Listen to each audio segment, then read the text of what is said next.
దేవుని వాక్యము తోటి ప్రారంభించి మళ్ళా దేవుని వాక్యంతో ముగించడం మన జీవితాలకి ఆశీర్వాదం. కొంత వాక్యాన్ని ధ్యానం చేసుకున్నాము.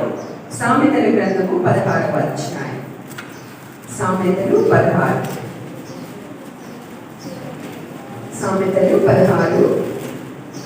మొదటి 6 వచనాలు. చదవగలిగిన వాళ్ళు ఎవరైనా చదవండి.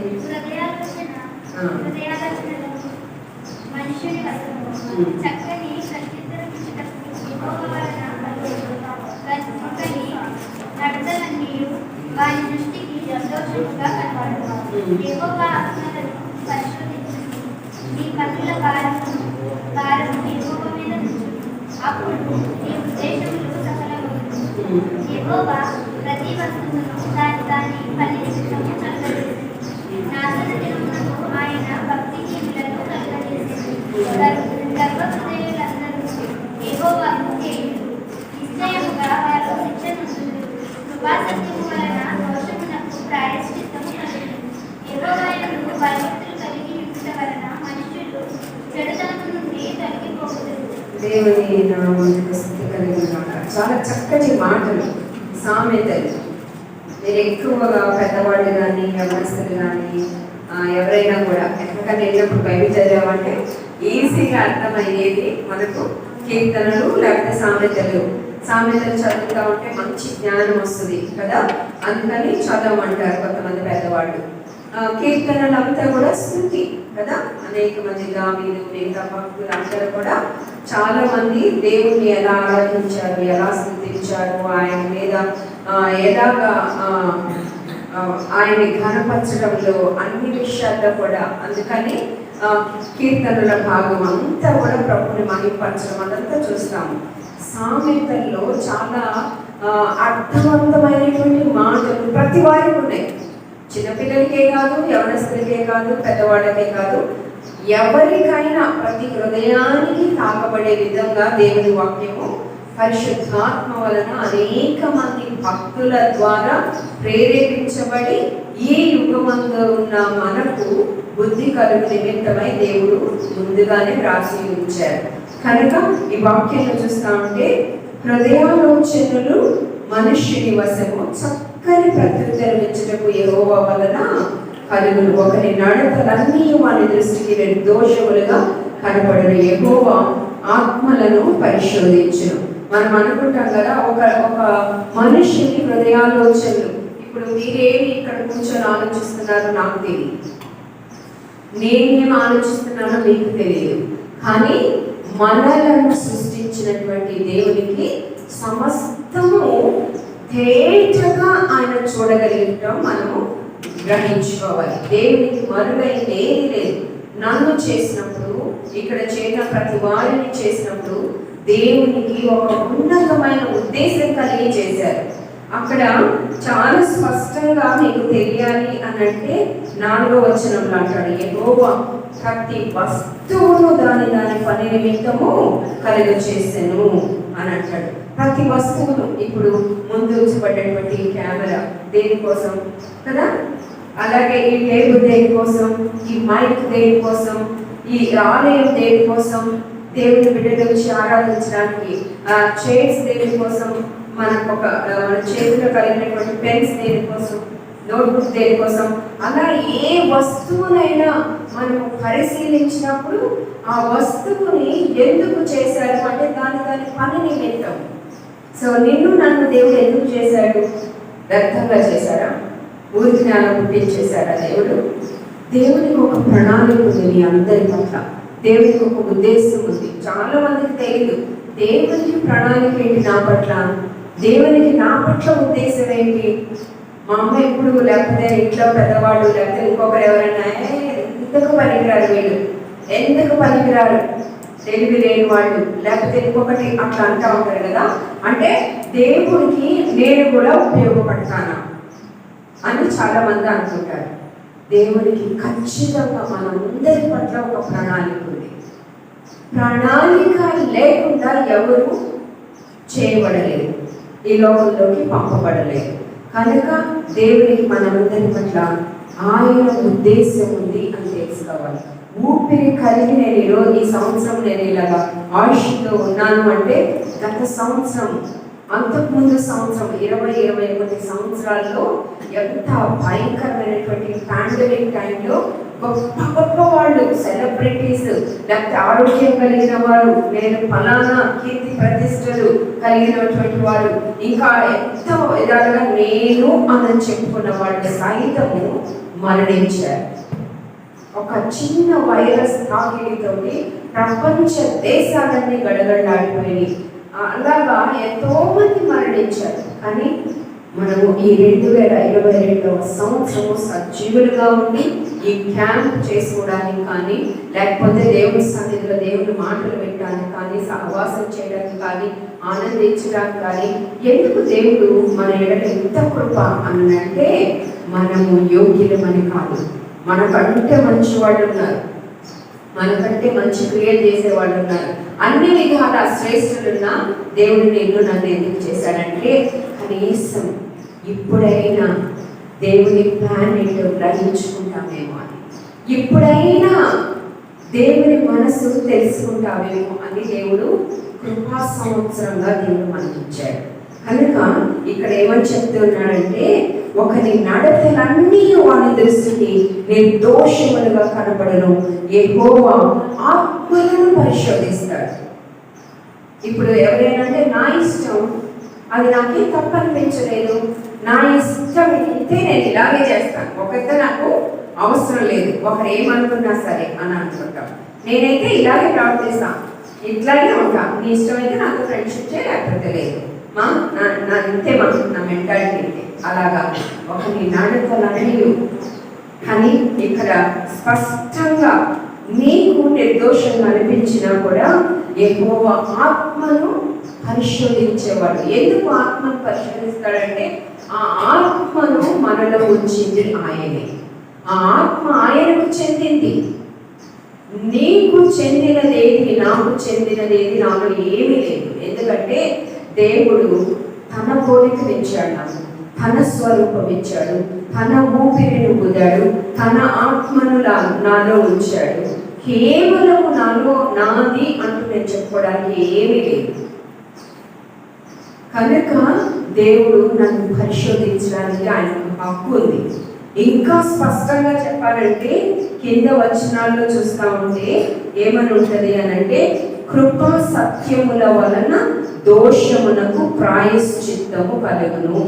నేను అని చెప్పుకునేటువంటి శరీరం చాలాసార్లు నాకు ఇష్టం నన్ను నేను ఇలాగ అలంకరించుకోవడం, నాకు ఇష్టం నన్ను నేను ఇలాగే ఉంచుకోవడం అని మనము మన ఈ బాహ్య దేహము గురించి చాలాసార్లు ఆలోచించుకుంటాం. అంటే బయట అవుట్ఫిట్ విషయంలో మనం చాలా శ్రద్ధ తీసుకుంటాం, చాలా ఎన్నో విషయాల్లో కూడా దాని మీదే మనసు పెడతాం. కానీ ఇది ఎప్పటికైనా ఈ పాప శరీర ఆకారం ఏమవుతుందంటే మంటిలో కలిసిపోతుంది. అవునా కదా? మంటిలో కలిసిపోతుంది. గత సంవత్సరం ఉన్నవాడు ఈ సంవత్సరం ఉండరు, నిన్న ఉన్నవాడు ఈ రోజు లేరు, అలా ఉంటుంది. కనుక ఇది ఇంపార్టెంట్ కాదు, శరీరం ఇంపార్టెంట్ కాదు. శరీరములోని దేవుడు మనల్ని ప్రేమించి ఇచ్చినటువంటి ఆ ఆత్మ చాలా ఇంపార్టెంట్. కనుక ఆత్మ విషయమై దీనులైన వారు ధన్యులు. ఆత్మ విషయంలో దీనత్వం కావాలి మనకు. ఎందుకంటే దేవుని ఆత్మను నేను నిర్లక్ష్యం చేస్తున్నాను, నాలో ఉన్న దేవుని ఆత్మను నేను దుఃఖ పెడుతున్నాను, నాలో ఉన్న దేవుని ఆత్మను నేను అసలు గ్రహించుకోవడం లేదు అన్నది చాలాసార్లు మనకు తెలియదు. ఎందుకంటే నాలో దేవుని ఆత్మ ఉన్నాడా, దేవుడు ఉన్నాడా అని మనం చాలాసార్లు గ్రహించుకొని వారిగా ఈ శరీరం విషయంలో అతిశయపడుతూ కొనసాగుతూ ఉంటాం. కనుక ప్రియమైనటువంటి దేవుడు బిడ్డలారా, యవనస్తులారా, దేవుడు చెప్తున్నటువంటి మాట ఏంటంటే కృపా సత్యముల వలన దోషములకు ప్రాయశ్చిత్తం. అంటే కృప ఏంటి, సత్యం ఏంటి? ఎన్నోసార్లు దైవజనుల ద్వారా మనం వింటాం. ఆ కృపా సత్యం ఎవరంటే యేసుక్రీస్తు. కృప ఆయనే, సత్యం ఆయనే. కాబట్టి ఆ కృపా సత్యమైనటువంటి ప్రభువు వలన మనకు ఈ శరీరానికి తగిలిన, ఈ ఆలోచనలకు తగిలిన, మన తలంపులకు తగిలిన ప్రతి దాని విషయంలో ప్రాయశ్చిత్తము ఆయన మరణము ద్వారా మాత్రమే కలుగుతా ఉంది. ఆయన ఈ లోకంలోకి రావడం ద్వారా, ఆయన నా కొరకు మరణించడం ద్వారా, ఆయన సమాధి చేయబడడం ద్వారా, ఆయన తిరిగి లేవడం ద్వారా, తిరిగి తండ్రి అయినటువంటి మరి దేవుని యొక్క ఆయన కుడిపార్శ్వమున నా నిమిత్తం ఇంకను విజ్ఞాపన కూడా చేస్తున్నారు. ప్రభా ఎంత కృపతోటి ఇంకను ఇప్పటి వరకు ఆయుష్ పెంచుతూనే ఉన్నా, ఇంకను వారి ఎడల కృప చూపుతున్న వారైతే ఇంకా నిర్లక్ష్యముగానే బ్రతుకుతున్నారని దేవుని దుఃఖపరిచే వారంగా ఉంటాము అని దేవుని వాక్యం సెలవిస్తుంది. కనుక ఇక్కడ తెలుసుకోవాల్సిన సత్యం ఏంటి అనంటే చాలా స్పష్టంగా ఆ వాక్యం ఏముంటుందంటే, యెహోవా యందు భయభక్తులు కలిగి ఉండుట వలన మనుషులు ఏం చేస్తారంట? చెడు తరము నుండి, చదవండి ఆ వాక్యం చదవండి, 16:6 యెహోవా యందు భయభక్తులు కలిగి ఉండుట వలన మనుషులు చెడుతనము నుంచి తొలగిపోతారంట. కనుక స్పష్టంగా మనకు అర్థం అవ్వాల్సింది ఏంటి అనంటే, నేను దేవుని యందు భయభక్తులు కలిగి ఉండటం ద్వారా చెడుతనం నుంచి తొలగిపోతాను. కాబట్టి నేను ఇంకా చెడుతనంలో నిలిచి ఉంటున్నాను అని అంటే అర్థం ఏంటంటే, నేను దేవుని యందు భయభక్తులు కలిగి ఉండటం లేదు, దేవునికి భయపడడం లేదు, దేవుని నిర్లక్ష్యం చేస్తానే ఉన్నా, దేవుని దుఃఖపడతానే ఉన్నా అని అర్థం అవ్వాలి. కనుక అలా చూసుకుంటూ వెళ్తే దేవుని యందు భయభక్తులు కలిగి ఆ చెడుతనం నుంచి పారిపోయినటువంటి ఒక యవనస్తులు ఉన్నారు. ఎవరికైనా తెలుసా? ఎవరైనా ఊహించగలుగుతారా? గెస్ చేయండి, చెప్పండి.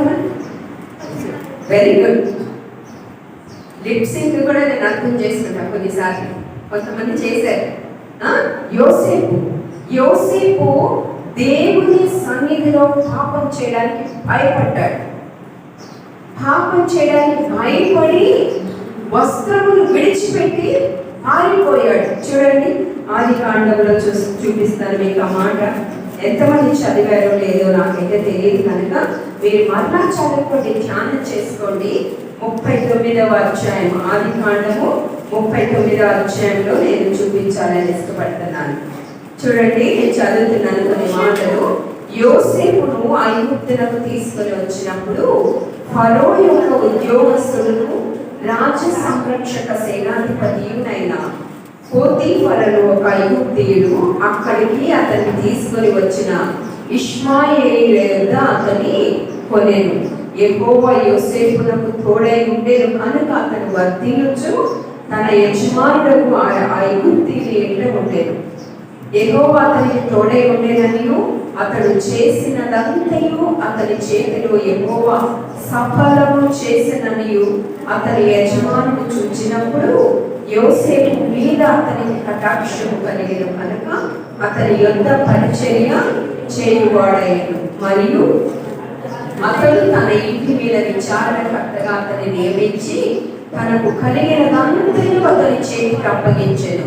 అతడు తన ఇంటి మీదను తనకు కలిగినదంతటి మీదను అతని విచారణకర్తగా నియమించిన కాలము మొదలుకొని యెహోవా యోసేపు నిమిత్తము ఆ ఐగుప్తుని ఇంటిని ఆశీర్వదించెను.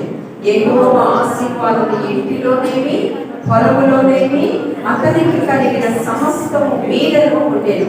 అతడు తనకు కలిగినదంతయు యోసేపు చేతికి అప్పగించి తాను ఆహారం తినుట తప్ప తనకేమి ఉన్నదో ఏమి లేదో విచారించిన వాడు ఆడు. యోసేపు రూపవంతుడును సుందరుడునై ఉండెను. అటు తరువాత అతని యజమానుని భార్య యోసేపు మీద కన్ను వేసి తనతో సేవించమని చెప్పాను. అయితే అతడు ఒప్పుగా నా యజమానుడు తనకు కలిగినదంతయు నా చేతికి అప్పగించాను కదా, నా వశమున తన ఇంటిలో ఏమి ఉన్నదో అతడు ఎవడు, ఈ ఇంటిలో నాకంటే పైవాడు ఎవడూ లేడు. నీవు అతని భార్యమైనందున నిన్ను తప్ప మరి దేనిని నాకు అప్పగింపగా ఉండలేదు. కాబట్టి నేనెట్లు ఇంత ఘోరమైన దుష్కార్యం చేసి దేవునికి విరోధముగా పాపము పట్టుకొందునని తన యజమానుని భార్యతో అనేది.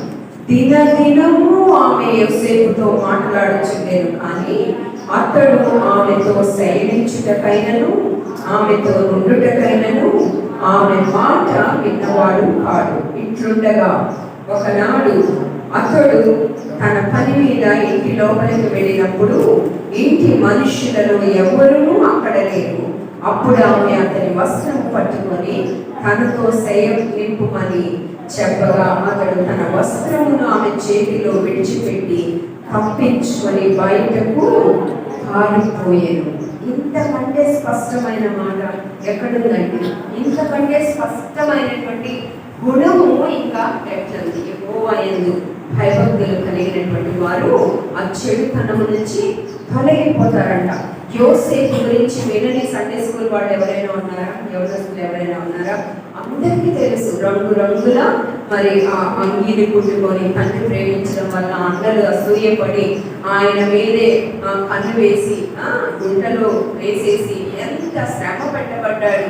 అయినప్పటికీ ఎక్కడ కూడా తను దేవుని అవమానపరచలేదు. అమ్మివేయబడ్డాడు.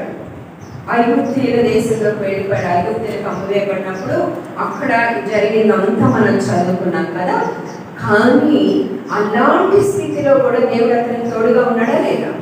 దేవుడు అతనికి తోడై ఉన్నాడు. అందుకే తాను వెళ్ళిన స్థలంలో కూడా యోసేపు ద్వారా కుటుంబం అంతా దీవించబడింది. అలా యోసేపుకు దేవుడు తోడై ఉన్న సంగతి వారందరూ గ్రహించి ఎంత చక్కగా ఆయన అన్ని అప్పగించబడ్డారు. కానీ పాపము చేసే ఆ శోధన సమయంలో కూడా అవకాశం వచ్చిందని పాపానికి లోబడటము మనం చూడం. పాపం చేయడానికి అవకాశం వచ్చినప్పుడు కూడా పాపము చేయడానికి తాను నలుగొట్టుకున్నటువంటి యవనస్తుడు యోసేపు. కనుక ఇక్కడ చాలా స్పష్టంగా ఎంత ఆ యజమానుని భార్య అతన్ని ఎంత శోధించినా కూడా వస్త్రము ఆమె చేతులు విడిచిపెట్టి పారిపోయాడు. అదే ఇక్కడ మనము చదువుకున్నటువంటి ఆ మాటలో చదువుకున్నటువంటి సామెతలు 16లో మనం చదువుకున్నాం కదా. ఆ మాటలో అంత స్పష్టంగా మనము క్లియర్గా మనకు అర్థమైనటువంటి మాట ఏంటంటే, యెహోవా యందు భయభక్తులు కలిగి ఉండటం వలన మనుష్యులు చెడుతనము నుండి తొలగిపోతారంట. ఈనాటి యవనస్తులు ఎందుకు చెడుతనం నుంచి తొలగిపోవడానికి ఇష్టపడకుండా ఆ చెడుతనములోనే ఎందుకు నిలిచుంటున్నారు? ఎందుకు ఆ చెడుతనములోనే కూరుకుపోయి నేను బయటికి రాలేను అంటున్నారు? దేవుని యందు భయభక్తులు కలిగి ఉంటే, దేవుడు నీకు తోడై ఉంటే, దేవుడు నిన్ను ఏమాత్రము నేను విడువను ఎన్నడూ ఎడబాయనని చెప్పిన ప్రభు మన కొరకు ప్రాణం పెట్టినటువంటి వాడు మనతో కూడా ఉంటే మనం ఎలా పాపం చేయగలుగుతున్నాం? ఎలా చెడ్డగా ఆలోచిస్తున్నాం? ఎలా చెడ్డ క్రియలు చేయగలుగుతున్నాం? ఇలా చూసుకుంటూ వెళ్తే పరిశుద్ధ గ్రంథంలో చాలా మంది దేవుని కొరకు నిలబడిన వాళ్ళు ఉన్నారు. అన్నిటికంటే ముఖ్యంగా మరి పరిశుద్ధ గ్రంథంలో మంచి మాదిరి ప్రభు ఆయన కూడా మనవలే శోధింపబడినను పాపము చేయని వాడుగా ఉన్నాడు అని మనం హెబ్రీ పత్రికలో చూస్తాం. చూడండి, హెబ్రీ పత్రికలో ఆ మాట చదవండి. హెబ్రీ పత్రికలో 4వ అధ్యాయంలో 15వ వచనం చదువుతున్నాను. మన ప్రధాన యాజకుడు మన బలహీనతల యందు మనతో సమానుభావము లేని వాడు కాడు, కానీ సమస్త విషయములలోనూ మన వలనే శోధింపబడినను ఆయన పాపము లేని వాడుగా ఉండేను. ప్రభువుకు సాక్ష్యమైనప్పుడు, ప్రభువు బిడ్డలుగా లేకపోతే ప్రభువు రక్తము చేత కొనబడినటువంటి ఆయన సొత్తుగా, లేదంటే ఆయన ప్రతి వస్తువును దాని పని నిమిత్తం ఎలా చేశారో మనల్ని కూడా ఆయన ఉన్నతమైన ఉద్దేశము మన యందు నెరవేర్చడానికి దేవుడు ఇచ్చినటువంటి ఈ జీవితంలో మనకెందుకు సాధ్యపడట్లా? దేవుని బిడ్డలుగా ఉండటానికి, పవిత్రంగా ఉండటానికి, ఆ పరిశుద్ధతను కాపాడుకోవడానికి మనకెందుకు చేతన అవడం లేదు? దేవుని భయభక్తులు లేకపోవడం వల్లే. దేవుని భయభక్తులు కలిగి ఉండకుండా ఇంకనూ పాపం పాపమును ప్రేమించేవారుగా ఉండటం వల్లే అది సాధ్యపడటం లేదు. దాని నుంచి మనం తొలగిపోలేకుండా దానిలోనే ఉంటూ ఉన్నాం. కొన్నిసార్లు కంపు కూడా అలవాటు అయిపోతే ఆ కంపు అది రోతగా అనిపించదు, కంపు రోతగా అనిపించదు, అసహ్యపడలేదు, దాని అంతే ఆనందిస్తూ ఉంటాం. ఉదాహరణగా చెప్పుకోవాలంటే ఎప్పుడు బురదలో దొరికేటువంటి పంది స్వభావం ఏంటి? ఒకసారి నేను ఎవరెన్స్రాలుగా ఉన్నప్పుడు మా సేవకుడు, మా పాస్టర్ గారు కథ చెప్పారు. అది కథ మాత్రమే, అంటే ఒక చిన్న కథ అర్థం అవడానికి మాత్రమే చెప్పారు. ఏం చెప్పారంటే ఒక ఫారినర్ అనమాట. ఫారినర్ ఆమె వాళ్ళు పెట్స్ని ఎక్కువగా పెంచుకుంటారు కదా, చాలా విచిత్రంగా ఉంటాయి వాళ్ళ ఆలోచనలు కదా. ఒక్కొక్కరు ఒక్కొక్క రకాల, ఏదో కుక్కలు పెంచుకుంటారు, పిల్లలు పెంచుకుంటారు, ఒక్కొక్కరు ఒక్కొక్క రకంగా. అయితే ఈమె చిన్న పంది పిల్లలు పెంచుకున్నాడు. పంది పిల్లల్ని ఇష్టపడటమే ఇది. పంది పిల్లలు పెంచుకొని ఆమె బెడ్ మీదే మళ్ళీ పంది పిల్ల కూడా అనమాట. రోజు దాని దగ్గర అంట అప్పు చెప్తా ఉండేదంట, నువ్వు నాతో పరలోకం రావచ్చు కదా, నువ్వు పరలోకం రావాలంటే నువ్వు ప్రభు రక్షకుడుగా అంగీకరించాలి కదా, నువ్వు కూడా అక్కడికి రావచ్చు కదా అని రోజు చెప్తా ఉంటే, అసలు పంది స్వభావం ఏంటి? పంది స్వభావం ఏంటి? ఎప్పుడెప్పుడు మురికి గుంట ఉంటే ఆ మురికి గుంటలో దొరలాలి అని దాని స్వభావం. ఈ మంచి మెత్తటి పరుపులు, ఆ క్లెన్లీనెస్, ఆమె పక్కన పరలోకం, ఇవన్నీ దానికి ఎక్కుతాయా? ఎక్కువ కదా. ఇంకా అలా చెప్తానే ఉందంట. ఒకరోజు ఆమె దాన్ని బయటకు తీసుకెళ్ళినప్పుడు మంచి బురద గుంట కనిపించగానే పరిగెత్తుకొని ఆ బురద గుంటలో పట్టుకొని దొరలత ఎంత ఆనందంగా ఉందో ఇది అని కదా. అంటే దాని స్వభావం అది కేవలం ఒక చిన్న కథ. అది నిజమో కాదో నాకు తెలియదు, కానీ దాని స్వభావం గురించి చెప్పుకుంటాము. ఈ పాప శరీర ఆకారంతో ఉన్న మనల్ని ప్రభువు మనము ఇంకను బలహీనలుగా ఉన్నప్పుడు, పాపం చేసినప్పుడు, ఆయనకు దూరస్తులుగా ఉన్నప్పుడు మనల్ని ఆయన సిలువ రక్తం ద్వారా మనల్ని తను కొనుక్కొని నీవు నా సొత్తు అని చెప్పారు. అసలు పాప స్వభావంతో మన ఆలోచనలో తప్పిపోయాం. నేను చెప్పిన మాటలు కాదు ఇవి, దేవుని వాక్యమే చెప్తా ఉంది. చూడండి, దేవుని వాక్యం ఆదికాండము 6వ అధ్యాయం. దేవుని వాక్యం నుంచే చూద్దాము. 6వ అధ్యాయం చాలా స్పష్టంగా చూడండి. 3వ వచనం నుంచి చదువుతున్నాను. ఆదికాండము 6వ అధ్యాయం 3వ వచనం. అప్పుడు యెహోవా నా ఆత్మ నరులతో ఎల్లప్పుడూ వాదించదు, వారు తమ అక్రమ విషయములో నరమాత్రులై ఉన్నారు, అయినను వారి దినములు 180 ఏళ్ళగును అని చెప్పిన తర్వాత 5వ వచనంలో చూడండి, నరుల చెడుతనము భూమి మీద గొప్పదనియు వారి హృదయము యొక్క తలంపులలోని ఊహ అంతయు కేవలము ఎల్లప్పుడూ చెడ్డదని యెహోవా చూచి తాను భూమి మీద నరులను చేసినందుకు యెహోవా సంతాపము నుండి తన హృదయంలో నొచ్చుకునేను. దేవుడు నొచ్చుకోవాల్సి వచ్చిందంట. ఎందుకంటే హృదయము, తలంపులు, ఊహ అంతా కూడా కేవలము చెడ్డదంట. మనము దేవుని సన్నిధి అనుకుంటాం, దేవుని వాక్యం అనుకుంటాం, దేవుని బిడ్డలు అనుకుంటాం, కానీ మన తలంపులు, మన ఊహ, మనము మాట్లాడే మాట, మన తీరు అన్నీ కూడా కేవలము చెడ్డవిగా ఉంటాయి. ఇంకా స్పష్టంగా దేవుని వాక్యంలోనే ఏముందంటే చూడండి, ఇక్కడ 11 నుంచి 6వ అధ్యాయమే, ఆదికాండం 6వ అధ్యాయం 11వ. భూలోకము దేవుని సన్నిధిని చెడిపోయి, భూలోకం అంటే చెట్లు, చేమ, కొండలు, గుట్టలు అలా చెడిపోయింది. ఎవరు చెడిపోయారు? మనుష్యులందరూ కూడా. అందుకే ఇక్కడ స్పష్టంగా చెప్తుంది ఏమని అనంటే, భూలోకము బలాత్కారముతో నిండి ఉండెను. దేవుడు భూలోకమును చూచినప్పుడు అది చెడిపోయి ఉండెను. భూమి మీద సమస్త శరీరులు తమ మార్గమును చెరిపివేస్తున్నారు. తమ మార్గాల్ని చెరిపేసుకొని నా ఇష్టము. ఇందాక మనం 16వ అధ్యాయంలో చూసాం కదా, సామెతలు 16లో ఏమని చూసాము? చాలా స్పష్టంగా ఏం చూసారు చూడండి.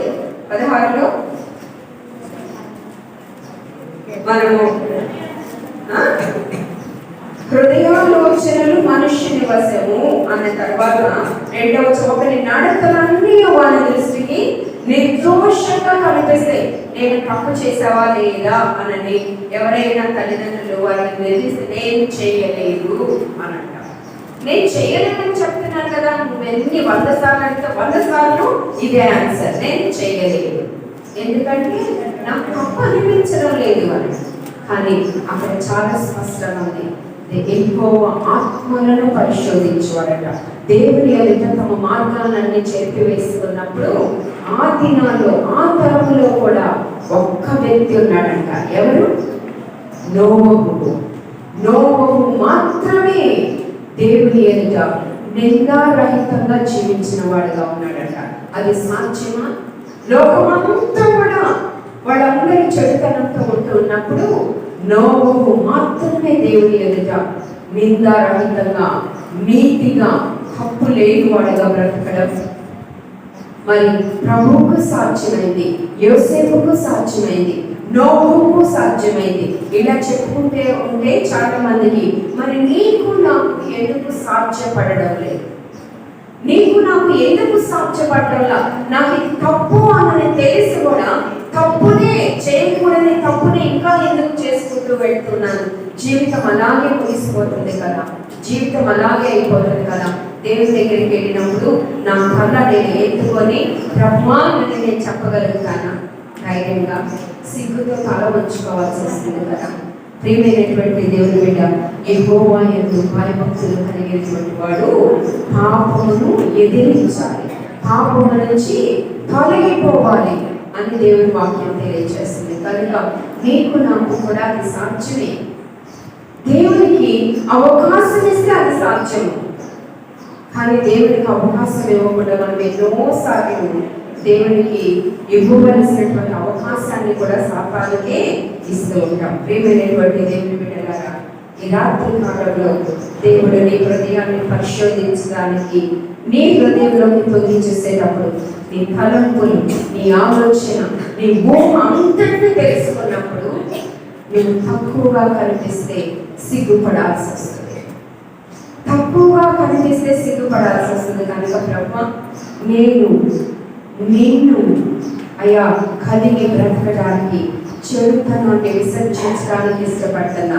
యోసేపు వలె, నోవహు వలె ప్రభా మంచి మాదిరి అయిన నా నిమిత్తము ప్రాణము పెట్టిన మీ వలె మీ బిడ్డగా ఉండటానికి సాధ్యపరచగలిగేటువంటి వారు మీరున్నారు. కనుక కృపను అనుగ్రహించండి.